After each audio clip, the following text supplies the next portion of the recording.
Guys, আমরা বেরিয়ে গেছি রাতের ট্যুরে। দু চোখ যেদিকে যায় ঘুরবো না আজ বাড়ি, দেখি কত দূর চালাতে পারি গাড়ি। এখন আমরা যাচ্ছি কানসার যাত্রা বাড়ি, খেতে হবে অনেক। তো আমরা সচরাচর দিনের চাইতে রাতেই ঘুরতে বেশি স্বাচ্ছন্দ্য বোধ করি।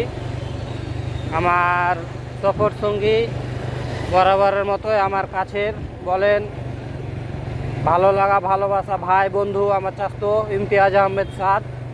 আমরা প্রতিদিন রাত্রেই ঘুরি, কিন্তু আজকে কেনে জানি মনটা চাইলো একটা ভিডিও করি। তো রাতে দেখছেন শুনশান ফাঁকা মরুভূমি রাস্তা, জানি না আমরা কতদূর কোন প্রান্তরে গিয়ে থামবো। চেষ্টা করছি আপনাদের রাস্তা দেখাতে পারবো না, শুধু রাস্তার বিল।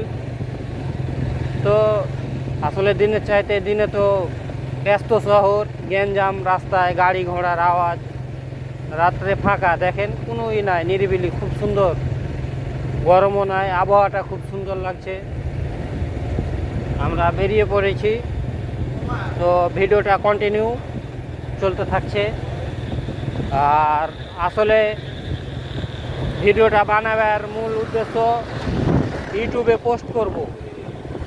একটা 10 মিনিট মতো আপনারা সঙ্গে থাকবেন। তো আপাতত আমি একটু বিশ্রামে নিলাম, কিছু না বলি, শুধু ভিডিও চলছে।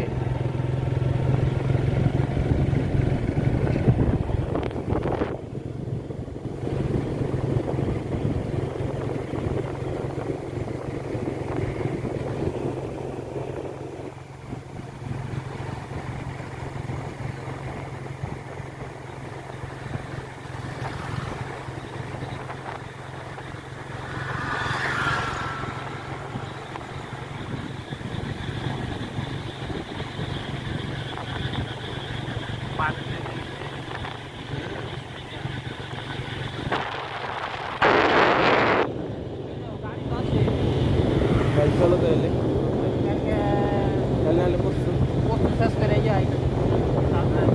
পানি তো মনে হয় বাড়ছে। তো দেখেন আমরা ইন্ডিয়ার বর্ডারে ঢুকে পড়েছি। এই ইন্ডিয়ান ট্রাক, মানুষ খুব কম চলাচল করছে। তো দেখতে থাকুন, অনেক ধামাকা আছে। আমরা সবে মাত্র ইন্ডিয়া ল্যান্ড করলাম। ডুপ্লিকেট রাস্তা, আমরা একটা ডুপ্লিকেট রাস্তা দিয়ে ঢুকেছি। কত ইন্ডিয়ান গাড়ি ঘোড়া দেখছেন, এগুলো সব বাংলাদেশ যাচ্ছে।